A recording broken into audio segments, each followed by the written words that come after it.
Cuando lo que Dios hace no tiene sentido. Te estaba mencionando ayer este título que el Dr. Dobson en la década de los 90 escribió y que, trata cuestiones muy profundas, situaciones de personas que atravesaron alguna crisis y que definitivamente no le encuentran uno sentido a esas historias. Y sin embargo, después de que pasa la situación, se le encuentra algún sentido. Estamos viendo historias que no tienen sentido. Déjame platicarte esta, te la he platicado muchas veces en los devocionales, pero no está de más volver a citarla por lo que creo que podemos rescatar de allí. Dice así: en la tierra de Uz vivía un hombre llamado Job, hombre bueno que temía a Dios y se abstenía de lo malo. Tenía una familia grande formada por 7 hijos y 3 hijas, y era inmensamente rico, pues poseía 7,000 ovejas, 3,000 camellos, 500 yuntas de bueyes, 500 burros y muchísimos siervos. Era en efecto el más rico hacendado de toda aquella región. Y cada hijo de Job, al cumplir años, invitaba a sus hermanos y hermanas para celebrarlo en su casa. En tales ocasiones comían y bebían con gran alborozo. Al terminar tales fiestas de cumpleaños, que a veces duraban varios días, Job reunía a sus hijos y los santificaba. Se levantaba muy de mañana y presentaba una ofrenda quemada por cada uno de ellos, porque pensaba: quizá mis hijos hayan pecado y en su corazón se hayan alejado de Dios. Estas cosas eran costumbre en Job. Cierto día en que los ángeles se presentaron ante el Señor, acudió también con ellos Satanás. ¿De dónde vienes?, le preguntó el Señor a Satanás. Y Satanás respondió: de rondar la tierra y recorrerla por todas partes. Entonces Dios preguntó a Satanás: ¿te has fijado en mi siervo Job? No hay otro como él en toda la tierra, hombre perfecto y recto, que me teme y se abstiene de todo mal. ¿Y cómo no había de serlo si lo recompensas también?, dijo burlonamente Satanás. Siempre has librado de todo daño su persona, su hogar y sus bienes. Has hecho prosperar cuanto hace. Mira cómo se ha enriquecido. Razón tiene para adorarte. Pero quítale sus riquezas y ya verás cómo te maldice en tu propia cara. El Señor replicó a Satanás: tienes permiso para hacer con su riqueza lo que quieras, pero no lo perjudiques en su cuerpo. Y continúa la historia. Si no has leído el libro de Job, sería muy bueno que lo leyeras, y si lo has leído, recuerdas muy bien lo que pasó después. Según la narración del texto bíblico dice que vinieron una serie de desgracias muy serias en la vida de Job. Primero perdió sus 10 hijos. Te he dicho en otros devocionales, yo no tengo ni la menor idea de lo que sea perder un hijo. Debe ser que es tremendamente doloroso. En un devocional te decía que en nuestra cultura a los que pierden a sus padres se les llama huérfanos, a los que pierden a su esposo o esposa se les llama viudos, viudas.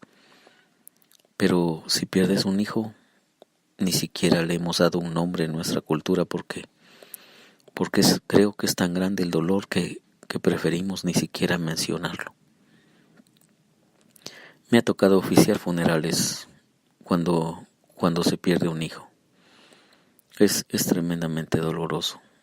Lo natural es que los padres entierren a los hijos, pero lo natural es que los hijos entierren a los padres. Es lógico que el papá, los padres nos vamos haciendo grandes, entonces un día pues nos tenemos que ir, ¿verdad? Pero cuando las cosas se dan al revés y entonces el padre tiene que enterrar a su hijo, es tremendamente difícil. Y me ha tocado acompañar a alguna que otra familia en este tipo de situaciones y es muy doloroso, muy difícil. Job, el texto bíblico dice que en un corto tiempo perdió sus 10 hijos. Así que eso debió haber debió haber destruido su persona de una forma brutal. Después viene otra desgracia casi inmediatamente. Dice la Biblia que empezó a perder todas sus riquezas. Llegaron los ladrones y saquearon sus ganados, se llevaron las ovejas, los asnos, los bueyes, todo se perdió. Y entonces viene la debacle en su vida. Y después de eso viene una enfermedad. La Biblia lo llama una sarna maligna que está atacando a su cuerpo. Y que entonces, en medio de todas estas situaciones, lo único que él hace es sentarse en la tierra y hablar con personas cercanas a él que vienen a darle consejos. Porque no faltan este tipo de personas que cuando hay una crisis en nuestras vidas, llegan para darnos un consejo que no pedimos. Y esta es la historia de Job.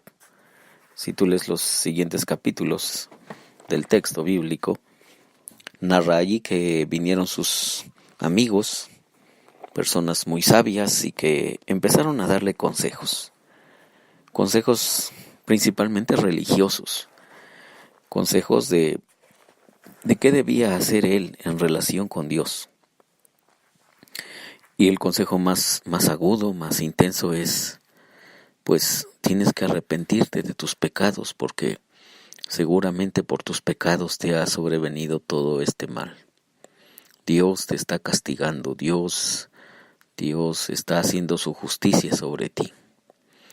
Y bueno, llega un momento en la vida de Job que es tan difícil toda esta experiencia que él está atravesando, que llega, como cualquiera de nosotros, llega a reclamarle a Dios, llega a decirle que él como Dios es tan poderoso que usa su poder para humillar a los débiles. En pocas palabras o en una forma muy burda, Job le dice a Dios que Dios se pasa de listo con él, porque él es mucho más poderoso, y entonces usa su poder para afectar en este caso a los humanos más frágiles, o en este caso a Job. Por supuesto, todo esto tiene que ver con la crisis que él está atravesando. Y es una historia que parece que no tiene ningún sentido. Tú lees las páginas del libro y no se le encuentra mucho sentido a eso. Pero hay un sentido profundo en relación con eso. Dios, después de escuchar todas estas argumentos y todos estos enojos de Job y todas estas razones que dan los amigos de Job para decirle que él está en un grande pecado, entonces Dios hace unas pocas preguntas. Le dice a Job, quiero que me contestes algo, Job. ¿Dónde estabas tú cuando yo estaba fundando la tierra? ¿Dónde estabas tú cuando yo le estaba dando vida a las bestias del campo? ¿Dónde estabas tú cuando yo ponía los cimientos del mundo? ¿Dónde estabas tú cuando yo le ponía límites al mar? Y bueno, ahí en el capítulo 40 en adelante, Dios hace un montón de preguntas que Job no puede contestar. Porque efectivamente, nosotros me parece que tenemos más dudas que respuestas, o tenemos menos respuestas de las que quisiéramos tener. Hasta que llega un momento en que Job se convence de algo. Todas estas tragedias que le han pasado tienen un propósito especial. Un propósito que a primera vista no se puede dilucidar, no se puede ver. Un propósito que a primera vista resulta bastante burdo y bastante feo. Pero llega a decir unas palabras preciosas Job en su capítulo 42 y dice, Job, de oídas te había oído, pero ahora mis ojos te ven. En esta versión dice, pero ahora yo digo, había oído hablar de ti, pero ahora te he visto, y me detesto y me arrepiento en polvo y ceniza. Entonces, el propósito de toda esta historia sin sentido, Job lo encuentra cuando dice, ahora conozco y ahora entiendo, y ahora estoy más profundamente relacionado con Dios. Y ese es el sentido del sinsentido, por lo menos en el libro de Job. El sentido de toda esta tragedia y todas estas crisis es que Job pueda tener una relación más profunda con Dios.